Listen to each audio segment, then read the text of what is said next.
नमस्कार श्रोते हो, दीपक रेगे कथाकथन चॅनलवर तुम्हा सगळ्यांचं मनापासून स्वागत. श्रोते हो, आज तुम्ही ऐकणार आहात ग्रामीण कथालेखक श्री चंद्रकांत पाटील यांच्या आगामी कथासंग्रहातली कथा. पण तत्पूर्वी तुम्ही जर आत्ता चॅनलवर पहिल्यांदा आला असाल किंवा अजूनपर्यंत चॅनल सबस्क्राईब केलेलं नसेल तर प्लीज चॅनल सबस्क्राईब करा. ऐकूयात चंद्रकांत पाटील लिखित डावपेच. बाहेर ऊन मी म्हणत होतं. फुफाट्यावर पाय ठेवला तर चुलीवरचा तवा तापल्यावर चटके बसावेत तसे पाय भाजून निघत होते. शेतातल्या झाडाखाली माणसासह प्राणी पक्षी सावलीचा आसरा घेत बसलेले होते. सगळीकडे उन्हाच्या झळा मारत होत्या. सगळं वातावरण स्तब्ध होतं. वस्तीवर असलेलं कुत्रं मात्र जीभ बाहेर काढून धापा टाकत होतं. त्याचा श्वास आत बाहेर होत होता आणि त्या खस्स खस्स अशा आवाजानं दुपारची शांतता भंग पावत होती. शेतकरी शेतातली कामं उरकत होते. अशा या उन्हाळ्यात गाव सामसूम असायला हवं होतं, पण गवताळवाडी त्याला अपवाद होती. गाव तापलेलं होतं. रात्र दिवस गजबज वाढलेली होती. कुत्र्याच्या टोळक्यागत जागोजागी माणसांची टोळकी उडबस करत होती. टोळक्यातून राजकारणाच्या गप्पांना ऊत आलेला होता. डावपेचाच्या चर्चा घडत होत्या. गवताळवाडीची ग्रामपंचायत निवडणूक जाहीर झालेली होती. गटबाजीला उधाण आलं होतं. 1500 उपस्थिती असलेलं गाव रात्रंदिवस नुसतं धुमसत होतं. एका बाजूला रमेश पाटलांची सत्ताधारी पार्टी तर दुसऱ्या बाजूला अरुण कदम यांची विरोधी पार्टी उभी करायची असा लोकांनी चंग बांधलेला होता. कधी नव्हे ती यावेळची निवडणूक अटीतटीची होणार असल्याची चिन्ह दिसायला लागली होती.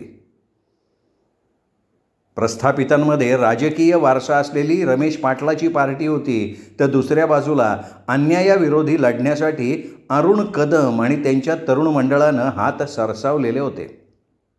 रमेश पाटलाच्या घराण्याला मानणारा मोठा वर्ग गावात होता, त्यामुळेच त्यांचा एक छत्री अंमल गावावर होता.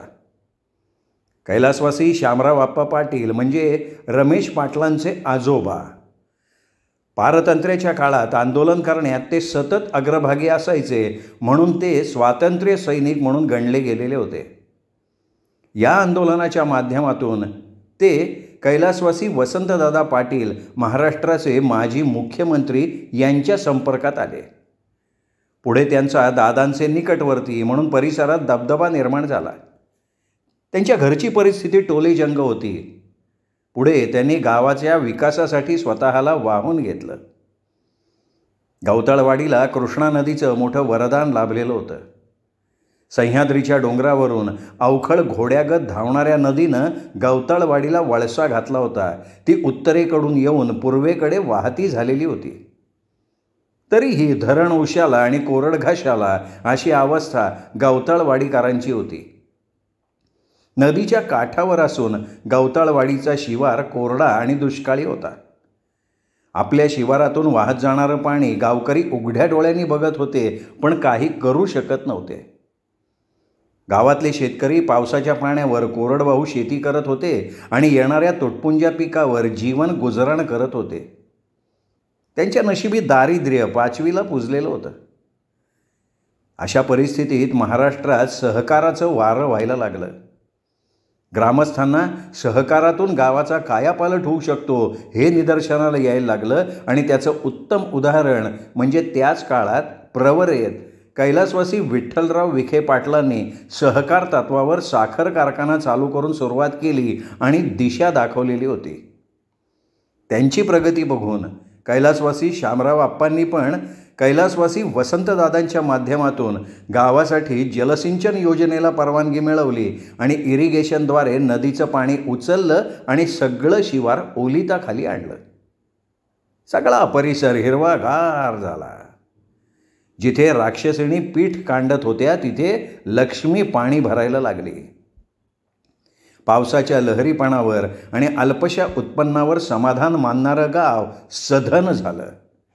ज्या घरात एक वेळ खायची पंचाईत होती ती घरं धनधान्यांनी गच्च भरायला लागली. उघड्या बोडक्या शिवारात ऊसाचे तुरे डौलानं डोलायला लागले. पुढे कैलासवासी वसंतदादांनी सांगलीला सहकारी तत्वावर साखर कारखाना सुरू केला आणि लोकांचा ऊस त्या कारखान्याला जायला लागला. लोकांच्या हाती पैसा खेळायला लागला आणि ज्या घरात साध्या सायकली नव्हत्या तिथे मोटरसायकली फिरायला लागल्या. कैलासवासी शामराव आप्पांनी हा लोककल्याणाचा घेतलेला वसा कामी आला आणि याच कर्तबगारीच्या जोरावर ते जिल्हा परिषद सदस्य झाले आणि त्या माध्यमातून त्यांनी शासनाच्या विविध योजनांच्याद्वारे गावाला आणि परिसराला सुजलाम सुफलाम करून टाकलं. गावात नवीन ग्रामपंचायतीची इमारत, शाळेची वाढीव इमारत, जुन्या मंदिराचा जीर्णोद्धार, गावची वेस, रस्ते इत्यादी ठळक गोष्टी त्यांनी केल्या. त्यामुळे गाव पाटलांना देव मानायला लागलं. थोडक्यात ते गावाचा जीव का प्राण झाले. पुढे काही दिवसांनी वृद्धापकाळानं शामराव आप्पांचं निधन झालं. कैलासवासी शामराव आप्पांच्या माघारी त्यांचे चिरंजीव जनार्दन काका त्यांच्या पुण्याईवर गावचे सरपंच झाले. त्यांनीही आपल्या वडिलांच्या पावलावर पाऊल टाकून त्यांना साजेसा कारभार सुरू केला. हिऱ्याच्या खाणीत हिरा जन्माला आल्याची जाणीव गवताळवाडीकरांना झाली. आपल्या वडिलांच्या कर्तबगारीला धक्का लागणार नाही याची त्यांनी पुरेपूर काळजी घेतली. कोणाचाही मुलाहिजा न ठेवता सत्याला त्यांच्याकडे न्याय मिळत होता. पौर्णिमेच्या चंद्राप्रमाणे त्यांच्या कार्यकर्तृत्वाचा प्रकाश चोहोबाजूला पसरला होता. कालांतरानं जणूकाका वृद्ध झाले, निवर्तले आणि वारसा हटकानं पाटीलकी घरातल्या व्यक्तीला मिळाली पाहिजे असा गावाने आग्रह धरला आणि मग त्यांचे चिरंजीव रमेश पाटील यांना तरुण नेता म्हणून पुढे आणलं. जणूकाकांप्रमाणे रमेशही योग्य पद्धतीनं कारभार करेल अशी गवताळवाडीकरांची भावना होती. गोरगरिबांचा कनवाळू म्हणून तो वागेल अशी त्यांची धारणा होती. पण झालं उलटं. सुमधुर फळाच्या अपेक्षेनं संगोपन केलेल्या वृक्षाचं कलम झालं. वर्षा 2 वर्षाच्या कारभारानंतर जनहित जोपासणाऱ्या या घरात व्यसनाधीनता घुसली आणि तिने रमेशला कवेत घेतलं. सामाजिक प्रतिष्ठेचं भान न राहून रंगेलपणा त्याच्या अंगी आला. त्यामुळे गावाचा विकास खुंटला. सामाजिक कामाकडे दुर्लक्ष झालं. हे सगळं लोकांच्या डोळ्यांना दिसत होतं. पण रमेशला बाजूला कसं करावं हे कळत नव्हतं. कारण ते करणं म्हणजे महादेवाच्या पिंडीवर बसलेला विंचू मारायचा प्रकार होता. हा प्रश्न नवीन उत्साही तरुणांना पडला होता. कैलासवासी शामराव आप्पांनी मात्र गावासाठी खूप केलं होतं. त्या पुण्यावर सगळं चाललेलं होतं. शामराव आप्पांना मानणारा अजूनही एक गट गावात होता. त्यामुळे ते सत्तेत येत होते. शिवाय काही ठराविक घरांचा फायदा झाल्यामुळे ती घरं त्यांच्या पाठीशी उभी होती. थोडक्यात काही घरं कैलासवासी आप्पांच्या घराण्यावर प्रेम करणारी तसंच त्यांच्याशी कट्टर होती. त्यामुळे अशा मातब्बर पार्टीला सत्तेवरून खाली कसं खेचायचं हा प्रश्न निर्माण झाला. गावात चलबिचल सुरू झाली. एक संघ आणि अभिमानानं वावरणाऱ्या गावात पाहता पाहता गटबाजीला उधाण आलं. कोणाच्या पायात कोणाचा पायपोस राहिला नाही. एकमेकांच्या सुखदुःखात सहभागी होणारे आज एकमेकांची तोंडही पाहायला तयार नाहीत अशी अवस्था निर्माण झाली. ऐन तारुण्यात आलेली तरणी पोरं रमेशचं ऐकेनाशी झाली. रमेशला उघड विरोध व्हायला लागला आणि पाहता पाहता अरुण कदमच्या नेतृत्वाखाली नवीन फळी आकाराला यायला लागली. आणि आता तर निवडणूक लागली होती. त्यामुळे दररोज सकाळ संध्याकाळ महादेवाच्या देवळात बैठका व्हायला लागल्या, चर्चा झडायला लागल्या. दररोजच्या सारखे विरोधी पार्टीचे कार्यकर्ते देवळात जमा झाले. नुकताच वकील होऊन आलेला तरुण अरुण कदम बैठकीचं नेतृत्व करत होता. सोबतीला गण्या शेलार, भगवान दादा, शंकर्या लव्हार, दाद्या कुंभार, संभा कारभारी, बंड्या, संपत काका असे सर्वजण होते. बैठकीला सुरुवात झाली तेव्हा गण्या शेलार म्हणाला, मंडळी, रमेश पाटील गावाचा मालक समजतोय स्वतःला. लय मस्ती चढली त्याला. त्याचा माज उतराय पाहिजे. त्यावर शंकर्या लव्हार म्हणाला, अरे परवा रमेश पाटील आमच्या गल्लीत येऊन बाळू काकाला तंबी देऊन गेलाय. म्हणत होता जर मतं दुसरीकडे गेली तर गाठ माझ्याशी आहे. रमेश आता लय माजलाय. कसं बी बोलायला लागलाय त्यो. पण त्याला म्हणावं सरपंच की काय बाप जाद्याची इस्टेट आहे का? दादा खरं सांगू का, आजकाल रमेश आहे ना, रमेश बॅलन्स गेल्यासारखा बाराळायला लागला बघा. त्यो सगळ्यासनीच दमात घ्यायला लागला, कुणाला पण काय पण बोलतोय त्यो. बंड्या म्हणाला. अरे सगळीजण शांत राहणार, गरम डोक्यानं काय होणार नाही. अरुण म्हणाला. हा पण त्याची गुरमी जिरवायला पाहिजे. त्यो लई नागाव आणि फुसकारतोय, त्याचं काय? अरे भाई ना, मग त्याच्यासाठीच आपण हिथं जमलोय ना. अरे हे शामराव आप्पान जणू काकाच्या पुण्यावर उगवलेलं बांडगुळ गावाला वेठीला धरायला बघतोय. हा काय लई मोठा वाघ लागून गेला काय? आणि बाकीच्यानी काय बांगड्या भरल्या काय? त्यावर संपत काका सगळ्यांना शांत करत म्हणाले, माझं ऐका गाड्यानो, लय गरम होऊन जमायचं नाही. जरा थंड डोसक्याने विचार करायला पाहिजे. यावर बंड्या म्हणाला, तुमचं आपलं नेहमीचं गुळमुळीत असतंय. अहो त्याला ना ठोश्याने ठोसा दिला पाहिजे. त्यावर आत्तापर्यंत शांत बसलेला भगवान दादा म्हणाला, अरे गाड्यानो, तुम्ही सगळे कावळ्यावाने कावकाव कावकाव करत काय बसलाय? काय चाललंय काय तुमच्या मनात ते तरी कळून दे ना. एवढ्यात संभा कारभाऱ्यानं तोंडातल्या तंबाखूची ओठाला 2 बोटं लावून पिचकारी मारली. तोंड मोकळं झाल्यावर म्हणाला, पोरांनो, इलेक्शन लढवायची म्हणजे मोरल्या पार्टीचा विचार करून पावलं टाकायला लागतील. पुढच्या पार्टीचं कोण उमेदवार उभं राहत्यात, त्याला कोण फाईट देणार हे बघावं लागन. अरे त्यो रमेश पाटील सहजासहजी हारणार नाही. त्याच्याकडं पैसा आहे, 2 पिढ्याची पुण्याई आहे त्याच्याकडं. त्यांच्या मानानं आपण जरा कमकुवत आहे. हा समजा खेळ आहे ना, डावप्याचानं लढवावा लागन. अरे राजकारण भावनेव नाही चालत. राजकारणात तुम्ही समधी नौकी हैसा. पाटलाचा जम बसलेला आहे हे विसरून चालणार नाही. त्यावर गणेश येलार म्हणाला, मग काय हातात बांगड्या भरून बसायचं का ते तर सांगा. काय नाही आता माघार घ्यायची नाही म्हणजे नाही. एवढा वेळ अरुण काहीच बोलला नव्हता, पण आता त्याला राहवलं नाही. तो म्हणाला, हे बघा गाड्यानो, संभा कारभारी म्हणतात त्याचा पण विचार व्हायला पाहिजे. आपल्याला डावपेचानं हे लढाई लढावी लागन. तसा गण्या म्हणाला, अरुण म्हणतोय ते बी खरं आहे, पण आपल्याला कोणाच्या तरी आधाराची गरज आहे. त्याच्यासाठी माझ्या डोसक्यात एक आयडिया आली. समदेशनी पटते का बघा. अरे काय आयडिया आली तुझ्या डोसक्यात ते तर सांग की. आपण विश्वास दाजीचा सल्ला घ्यायला काय हरकत आहे म्हणतो मी. दाजी राजकारणात पडलेला नसला तरी मुरलेला माणूस आहे. तिथं आपल्याला नक्की काहीतरी मार्ग मिळेल. हा सल्ला सगळ्यांना पटला. आकाशात वीज चमकावी तसा हा विचार गण्याच्या डोक्यात आला आणि तो विचार ऐकून सगळे भानावर आले. तसे संभा कारभारी म्हणाले, गण्यानं गायनं आम्ही युक्ती गवसून काढले. आज रातच्याला दाजीची भेट घ्यायला पाहिजे. त्यावर शंकर्या लव्हार म्हणाला, आपण सगळे आज रातच्याला त्यांच्याकडं जाऊ. तसे संपत कारभारी म्हणाले, अरे तिथं जाऊन काय जत्रा भरवायची का? तिथं फक्त अरुण जाईन आणि ही चर्चा हिथं बंद करा.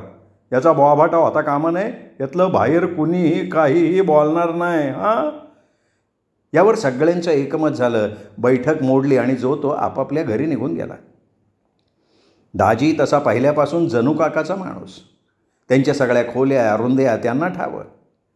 जणू काका त्यांना देवा समान. पण जणू काका गेले आणि रमेश चालक झाला. रमेशचा कारभार त्यांना अजिबात पटत नव्हता. कारण थोरा मोठ्यांचा आदर रमेशनं कधीच केला नाही. तो आपल्याच मस्तीत राहत असे. हे दाजी काकांना खटकत होतं.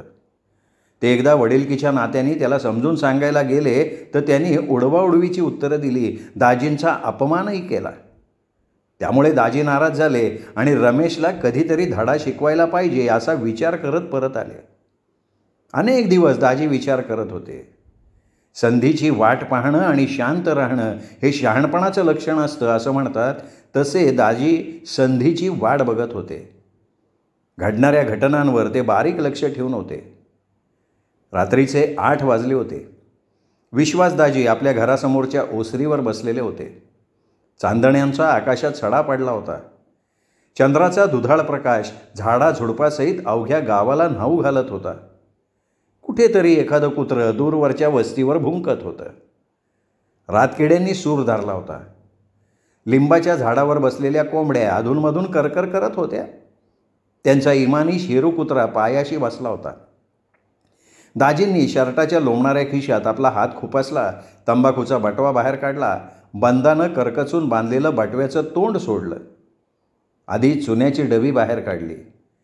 बटव्याच्या तोंडात हाताच्या अंगठ्यासकट 2 बोटं खुपसली. 2 बोटाच्या चिमटीत धरून तंबाखू बाहेर काढली. तळहातावर घेतली. चुनाच्या डबीचं झाकण उघडलं. अंगठ्याजवळच्या बोटानं त्यातला थोडासा चुना बाहेर काढला.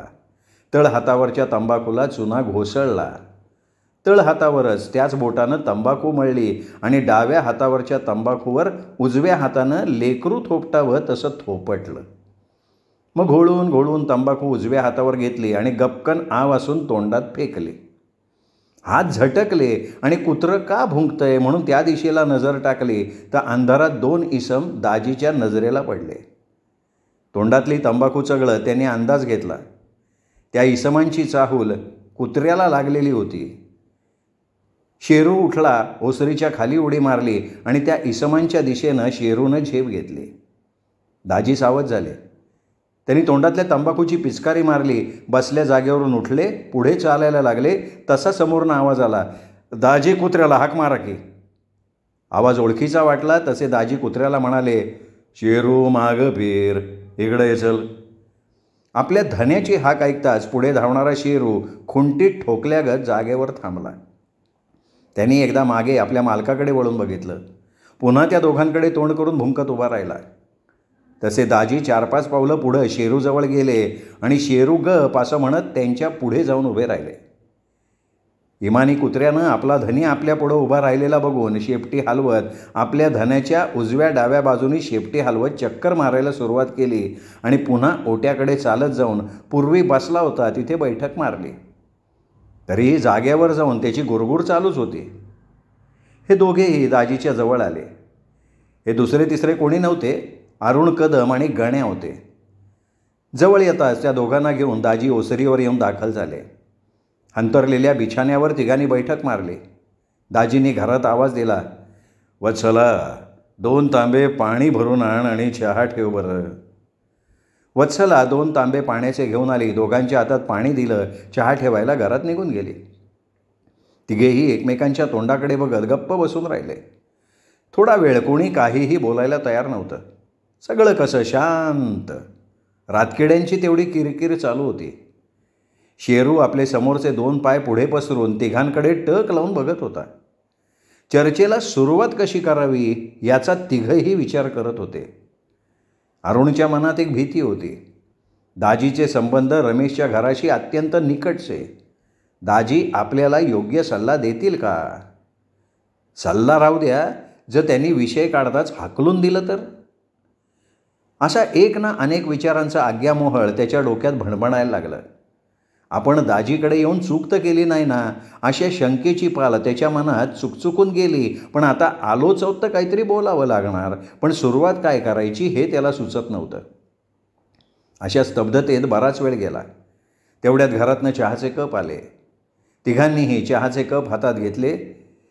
विचाराचे वादळी वाऱ्यात ते कप प्रत्येकानं ओठाला लावले आणि एक एक घोट घेत तिघांनी कप रिकामे केले. वत्सलाबाई रिकामे कप घेऊन घरात निघून गेली तरी कुणीच काही बोलेना. अंधाऱ्या रात्री शांत झालेल्या कृष्णेच्या डोहात खडा टाकावा आणि त्याचा आवाज व्हावा तसे दाजी म्हणाले, अरुण कुठपर्यंत आली आहे पॅनलची बांधणी? चर्चेला दाजींनी तोंड फोडलं.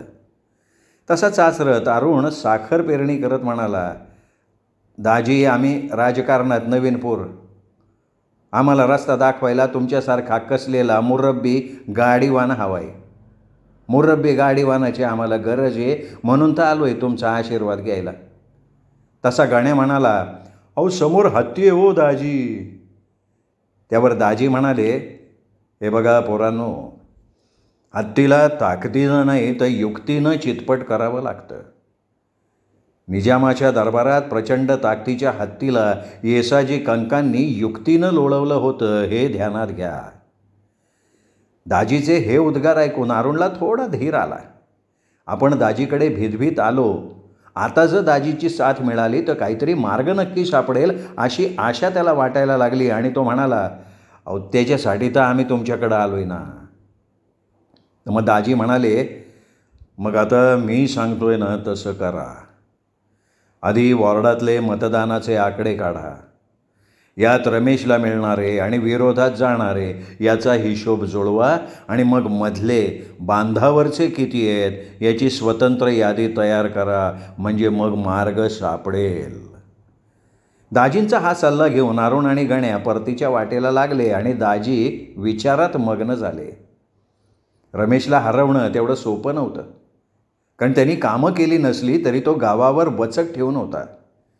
ज्या घरांना त्यांनी मदतीचा हात दिला होता ती भोकरासारखी त्याला चिकटून राहिलेली होती. रमेशची काही माणसं मानेवर सुरी आली तरी बदलणार नाहीत अशी होती.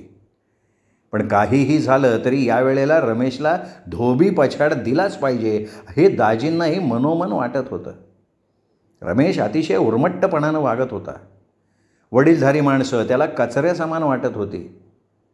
यशाच्या शिखरावरील कळसानं पायाच्या दगडाला विसरता कामा नये, कारण त्या पायाच्या दगडावर इमारत आणि इमारतीवर आपलं अस्तित्व आहे हे त्यांनी विसरायला नको होतं. एखाद्या लोखंडी घमेल्यात गोल बैदूल गोट्या गरगर करत फिराव्यात तसे विचार त्यांच्या डोक्यात फिरत होते. त्याच्याकडून वेळोवेळी झालेला अपमान त्यांना स्वस्थ बसू देत नव्हता. रमेशला कसं हरवता येईल याचा पुन्हा पुन्हा ते विचार करायला लागले. तेवढ्यात त्यांची अर्धांगिनी वत्सला बाहेर आली आणि चिंताग्रस्त बसलेल्या नवऱ्याला म्हणाली, का हो लय चिंता गदी बसलाय. तसं दाजी तिला म्हणाले, अगं या निवडणुकीला माजलेल्या त्या रमेश पाटलाला कसं हरवायचं हा विचार करतोय मी. अगं कुठे शामराव आप्पा, कुठं जनू काका आणि त्यांच्या पोटाला ही असली अवलाद जन्माला आली आहे. त्यांचे खूप उपकार आहेत म्हणून गावानं ह्यांच्या हाती सत्ता दिली, पण गावाचा विकास राहिला दूर. याने गावावरच गाढवाचा नांगर फिरवायचं काम चालू केलं आहे. थोड्या मोठ्यांची पण त्याला ओळख राहिलेली नाही. लक्ष्मीच्या पोटी ही केरसुणी जन्माला आली आहे, दुसरं काय. त्यावर दाजीची बायको म्हणाली, मग त्याच्या पार्टीला खिंडार का नाही पाडत. मुळाव घाव घाला की म्हणजे फांदे आपोआप खाली येतात. वत्सलाबाईंचं बोलणं ऐकलं आणि दाजींनी चमकून वर पाहिलं. डोक्यावरची टोपी खाली काढली, वाढलेल्या केसात बोटं खूप असली आणि डोकं खाजवत ते विचार करायला लागले.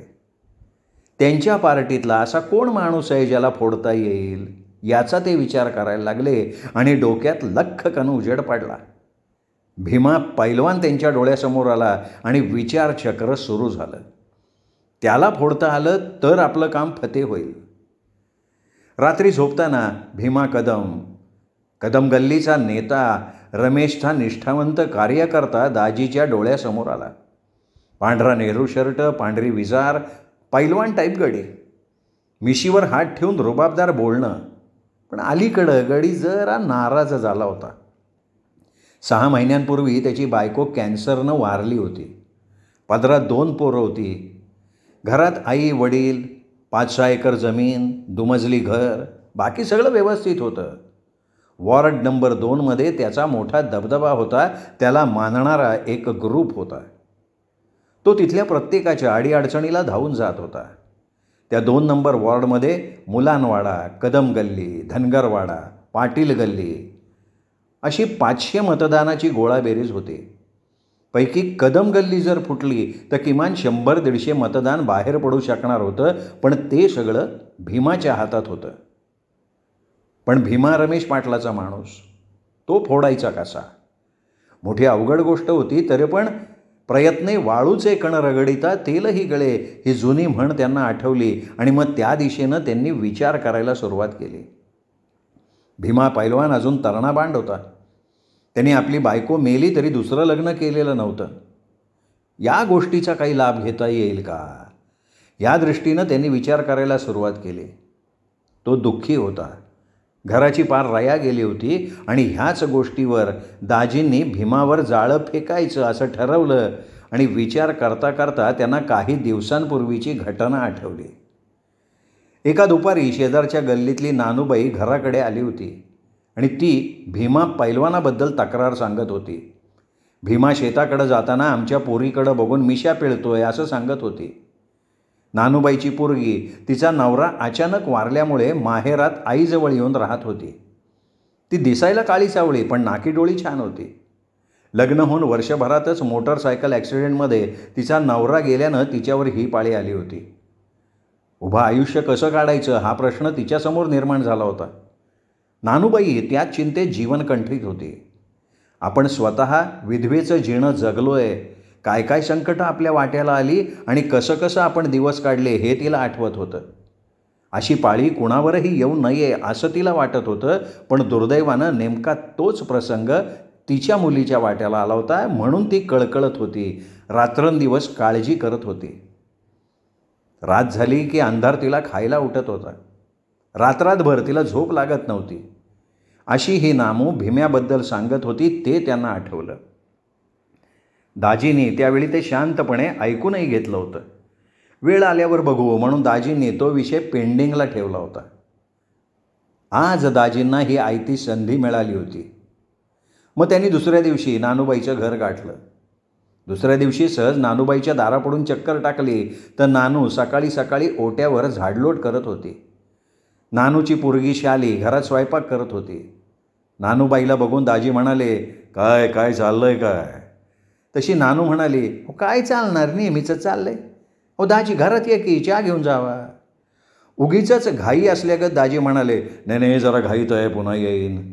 त्यावर नानू म्हणाली, अहो घाई तर जन्माला लागल्या. दाजी तुम्हाला कायम घाई असती, गरिबाचं चहा तर घेऊन जावा. नानूबाईनं आग्रह केला तसे दाजी म्हणाले, बरं ठीक आहे, सकाळ सकाळ नाट नको लागायला, नाही तर दिवसभराची कामं थांबायची. असं म्हणून दाजी नानूबाईच्या घरात शिरले. शालन काटवटीत भाकरी बडवत होती. तिला नानू म्हणाली, शाले जरा तवा खाली घे आणि आधी चहाचं आदण ठेव. शालीनं नानूबाईच्या हुकमाची ताबेली केली. उलटण्यानं तवा चुलीवरनं खाली सरकवला. घाईघाईनं चहाचं आदण ठेवलं. 2 कप पाणी ओतलं. चहापत्ती साखर टाकून चुलीचा जाळ पुढे सरकवला. तसे दाजी म्हणाले, नानू त्यो भीमा परत कधी आलता का? अहो नाही आहे, काय झालं? अहो त्याच्या शेताकडं जायचा रस्ता आमच्या घरावरनंच आहे. तो दररोज जातो इथनं. मग तो काही बोलतो का? नाही, तो बोलत बिलत काय नाही, पण जाताना घराकडं बघत जातो. त्याला बघितलं की ही शायली भैरी ससाण्याला बघून कोंबडीचं पिल्लू कसं दडून बसतं का नाही तसं घरात चोरून बसते. त्याचा भरवसाच नाही वाटत हो. माझी रांडमुंड पोरगी फार घाबरून गेली की ते बंद व्हायला पाहिजे. ती रडवेली होत म्हणाली. तसे दाजी म्हणाले, मग तू असं का करत नाही? कसं करू दाजी? तू सरळ त्या रमेश पाटलाच्या कानावर ही गोष्ट का घालत नाही? बाकी कुणाचं तो ऐकायचा नाही, पण रमेशचं तो नक्की ऐकन आणि त्यांनी सांगितल्यावर त्याचा आपोआप बंदोबस्त होईल. दुसरं म्हणजे आता निवडणुका असल्यामुळं रमेश पाटील तुला खात्रीनं मदत बी करल. नानूबाईला ते पटलं. तशी ती म्हणाली, अहो वै की हे माझ्या ध्यानात कसं नाही आलं? बरं मी आज त्याच्याकडे जाते आणि त्यांच्या कानावर ही गोष्टच घालते. दाजींनी ठिणगी टाकली. ते निघून गेले. नानूबाई तातडीनं उठली आणि तिने रमेश पाटलाच्या घरचा रस्ता धरला. रमेश पाटलाच्या सोप्यावर गावातली काही मंडळी गोळा झाली होती. निवडणुकीतल्या डावपेचांची चर्चा चालली होती. तेवढ्यात नानूबाई तिथे येऊन दाखल झाली. माणसांपासून काही अंतरावरती बसली. तिला बघताच रमेश म्हणाला, काय म्हणताय नानूबाई? रमेश दादा मला सांगा, या गावात काय न्याय निवाडा आहे का नाही? गरिबाला कोणी वालीच नाही राहिला बघा. अहो काय झाले ते तर सांगा. नानूबाई म्हणाली, अहो एखाद्याला आधार नसला म्हणजे त्याला वाऱ्यावर सोडता का? मोडकी काठी असली म्हणून तिला काय इज्जत बिज्जत आहे का नाही? अरे पण काय झालंय ते तर सांगा ना. मला कळल्याशिवाय मी काय उत्तर देणार? दादा न्याय मिळणार असला तर सांगती, नाही तर मी चालली. अहो न्याय नक्की मिळेल, सांगा ना. काय तक्रार काय आहे तुझी ते तर सांग. मग नानू धीर करून म्हणाली, रमेश दादा त्यो तुमचा भीमा पैलवान माझ्या दारावरनं जाताना माझ्या रांडमुंड पोरगीकडं बघतोय, मिशा पिळतोय. माझी लेक लय घाबरून गेली बघा. बाईची जात झाली म्हणून तिला कोणी वाली नाही वे? नाही आता असं काही बी होणार नाही. मी आता लगोलग भीमाचा बंदोबस्त करतो. भाडव्याला बायकोची लय आठवण होत असेल. अरे मग त्यांनी दुसरं लगीन करावं, पण हे असलं वर्तन खपून घेतलं जाणार नाही. त्यांनी बसल्या जागेवरनं आपल्या शिरपा गाड्याला हाक मारली. अरे शिरपा, खालच्या आळीला जा आणि ताबडतोब भीमाला मोहरं घालून घेऊन ये. चांगली कान उघडणी करतो त्याची. मालकाचा हुकूम सुटता शिरपा धावत पळत भिकाच्या घरी गेला. निवडणुकीचा माहोल होता. रमेशला एका मताची जुळणी करावी लागणार होती. नानूची सहानुभूती मिळवून तिची 2 मतं आपल्या पदरात पाडून घ्यायची रमेश पाटलाला संधी आलेली होती. काही वेळातच शिरपा भीमाला घेऊन आला. त्याला बघताच मागचा पुढचा विचार न करता रमेश पाटील पिसाळलेल्या कुत्र्यागत भीमावर खेकसत म्हणाला, भीमा काय ऐकतोय आम्ही हे? रमेश पाटलाचा अवतार बघून भीमा आश्चर्यचकित होत म्हणाला, मला काही समजलं नाही दादा. येड घेऊन पेरगावला जाऊ नको तू. नानूबाईच्या शालीकडे बघून मिशाला पीळ घालतोय. मिशा उपटून काढल तुझ्या. लय माज आला कर तुला. पण हे खोटं आहे. कोण म्हणलं असं? ही काय नानूबाई तुझी कागाळी घेऊन आली? अरे तिची पोरगी विधवा असली म्हणून काय झालं? ती पोरगी ह्या गावची इज्जत आहे. खबरदारा पुन्हा तिच्या वाटेला गेला तर तुझ्या तांगड्या मोडल, गळ्यात अडकून टाकल. चल आता रस्त्याला लाग. पुन्हा असली तक्रार आमच्या कानावर याचा कामा नाही. भीमा आल्या पावली मागे फिरला. नानूबाई रमेश पाटलानं आपला कैवार घेतल्याचं बघून जाम खुश झाले. पण भीमा दुखावला गेला. भीमा रमेश पाटलाच्या घरातनं बाहेर पडला खरा, पण भीमाचा 4 चौघात अपमान झाला होता. तो रागानं लाल झाला होता. नानूची पोरगी काळी का गोरी हे त्याला माहिती नव्हतं आणि ही नसती बलामत त्याच्या अंगावर आली होती. रमेश दादानं आपलं म्हणणं नीट ऐकून घ्यायला पाहिजे होतं. पण मी निरपराध असताना दोषी ठरवलं त्यांनी, हे बरोबर नाही. दादा तुम्ही माझ्या पाठिंब्यावर निवडून येताय हे विसरला, पण मी हा अपमान कधीच विसरणार नाही. याचा बदला मी घेणार, सोडणार नाही. आता वेळ आलीचे, बघा मी काय करतो ते. आणि भीमा कामाला लागला. 2 दिवसांनी चौकात भीमाला दाजी भेटले आणि म्हणाले, काय भीमा कसं काय चाललंय? काय चालायचंय, नेहमीचंच. वैरणकाडी पाणी आहे का नाही? पण हल्ली शेताकडे जाताना दिसत नाहीस. काय रस्ता बिस्ता बदललास का काय? नाही, रस्त्यावर दिसत नाहीस म्हणून विचारलं. अहो तशी पाळीच आणल्या तुमच्या नानूबाईनं आमच्या. हो मग काय करणार? घाव वर्मी लागलाय याचा अंदाज आल्याबरोबर दाजींनी विषय बदलला आणि म्हणाले, आपण जरा त्या गाण्याच्या हॉटेलात जाऊ, तिथे चहा पिऊ, मग बोलू. असं म्हणत दोघेजण हॉटेलकडे आले. चहा झाल्यावर दाजी म्हणाले, अरे भीमा तुझी बायको मरून 6 महिने होऊन गेले, आता पुढे काय? अहो दाजी सगळा इस्कूट झाला बघा संसाराचा. आता कोण पोरगी देतोय? अवघड झालं समज. आणि आता तर असं नाव बदनाम व्हायला लागलं माझं. भीमा मनाला अजिबात लावून घेऊ नको. मी तुझं लग्न करतो, तू फक्त हो म्हण. हे ऐकून भीमाला नाही म्हटलं तरी मनातनं बरं वाटलं. तो खुश झाला. बैठक संपल्यावर दाजी उठले, घराकडे जायला निघाले. भीमाला बरं वाटावं म्हणून ते तुझं लग्न करतो असं म्हणाले खरं, पण भीमासारख्या बिजवराला मुलगी आणायची कुठून या विचारात ते घराकडे येत होते. वाटेत नानूबाईच्या घरासमोरून जाताना नानूनं दाजींना बघितलं आणि हाक मारली, दाजी जरा आत ये की. नानू म्हणाली आणि आता आणखीन काय बलामत नानू सांगतीये या विचारात दाजी आत आले तर नानू तपकीर ओढत बसली होती. तुम्हासनी गंमत सांगायची एक. आता आणि गंमत कसली सांगतेस? अहो दादाला सांगितल्यापासून भीम्या इकडं फिरकायचा बंद झाला बघा. बघ मी तुला सांगितलं होतं का नाही, तो रमेश शिवाय कोणाचंही ऐकायचा नाही. वय ते मातूर झालं खरं. बरं मग झालं का? तुझ्या डोक्यातनं विषय गेला का? पण मला सांग नानू, असं किती दिवस चालणार आहे? म्हणजे मला काही समजलं नाही. वाईस इसकटून सांगा की. मग दाजींनी तंबाखूची पुडी काढली आणि म्हणाले, हे बघ नानू, तुझी पोरगी काय माझी काय, जिकडची तिकडे असलेलं चांगलं असतं. पण पोरीच्या नशिबानं तसं काही घडलं नाही. ही गोष्ट खरी आहे, पण आपण काहीतरी मार्ग काढला पाहिजे, थोडे हातपाय हलवले पाहिजेत, हो का नाही? वय पण आता काय बी व्हायचं नाही, हे जन्माला लागलं बघा दाजी. असं खचून जायचं नसतं, आपण प्रयत्न करायचा. होऊन जाते एखादी गोष्ट सहजासहजी. मग काय करू म्हणता सा? तुला राग येणार नसेल तर एक बोलू. बोला की, नाही येणार राग. तिचं आपण लग्न करूया. असं म्हटल्यावर नानू जरा चरकली आणि म्हणाली, अहो माणसं काय म्हणतेन, हे बघ, कोण काय म्हणतंय हे महत्त्वाचं नाही, आधी तुला ते पटतंय का ते बघ. अहो पण रांड म्हणून पोरगी, तिच्या संग कोण लगीन करण? ते तुला काय करायचं आहे ते मी बघतो, कर विचार कर, असं म्हणत दाजी निघून गेले. दाजीनं टाकलेले डाव कामी आले, त्याची मात्रा बरोबर लागू पडली. दाजीने 5 वर्षात रमेशनं केलेल्या चुकांची यादी तयार केली. थोड्याच दिवसात निवडणुकीची रणधुमाळी सुरू झाली. रमेश पाटलांची ग्रामविकास पॅनल तर अरुण कदमाचं हनुमान पॅनल तयार झालं. सत्ताधारी म्हणून रमेश पाटलांनी प्रचारात चांगलीच आघाडी घेतली. विश्वासदाजीच्या सांगण्यावरनं अरुणनं घरोघरी जाऊन लोकांना आपल्या पॅनलचं महत्त्व पटवून दिलं. रमेश पाटलाच्या कारकिर्दीत झालेल्या चुकांची उजळणी केली. इकडे दुखावलेल्या भीमा पैलवालानं कदम गल्लीत घरटी जाऊन रमेश पाटलाच्या चुका निदर्शनाला आणून देत अंतर्गत प्रचार चालू केला. प्रचारातल्या आघाडीमुळे ग्रामविकास पॅनलचे सगळे उमेदवार कार्यकर्ते हवेत गेले. एकदाचा मतदानाचा दिवस उगवला. मतदान पार पडलं. मतमोजणी सुरू झाली. रमेश पाटलाला धक्क्यावर धक्के बसायला लागले. रमेशचं पॅनल पिछाडीवर पडलं. पाहता पाहता रमेशच्या ग्रामविकास पॅनलचा पराभव झाला. रमेश पाटील सगळ्यात जास्त मतांनी पराभूत झाला. विश्वासदाजीने टाकलेले डाव कामी आले होते.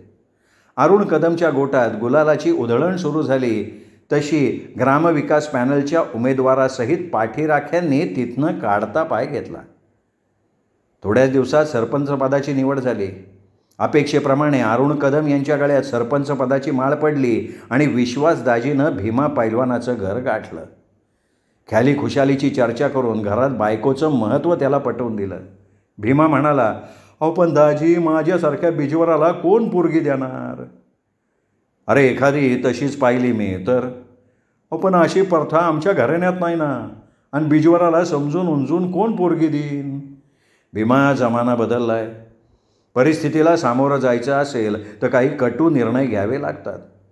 घरंदाज चालीरीतीचा विचार करून तुझं जीवन जगणं अवघड होणार असेल तर त्याचा उपयोग काय?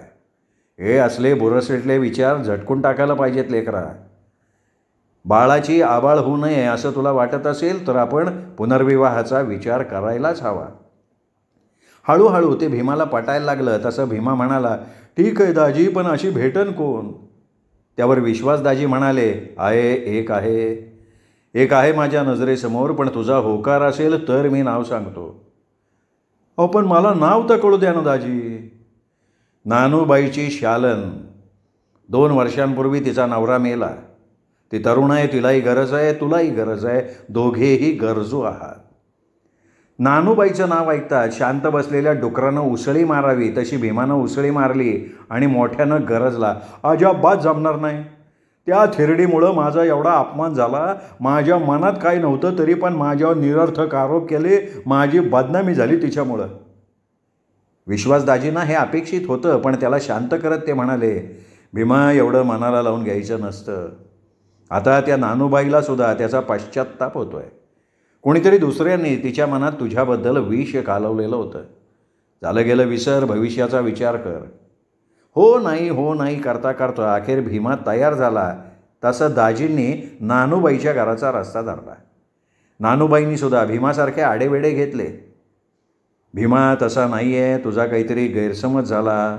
भीमा तसं माझ्याजवळ बोलला. तुझ्या शालनबद्दल त्याच्या मनात काहीही नव्हतं. असं विश्वासदाजीनं म्हणताच नानू म्हणाली, मला शालीला विचारावं लागेल. ती काय म्हणते ते विचार करून सांगते. दुसऱ्या लग्नाचा विषय शालीनं ऐकल्यापासनं तिच्याही मनाची चलबिचल झाली. आपण तरणं ताट आहे, समाज लय वाईट आहे, अनेक संकटे येतील, त्यापेक्षा उजळ मात्याने लगीन केलं तर ताठ मानेनं जगू तरी, हा विचार तिनं केला आणि ती सुद्धा नाही म्हणत लग्नाला तयार झाले.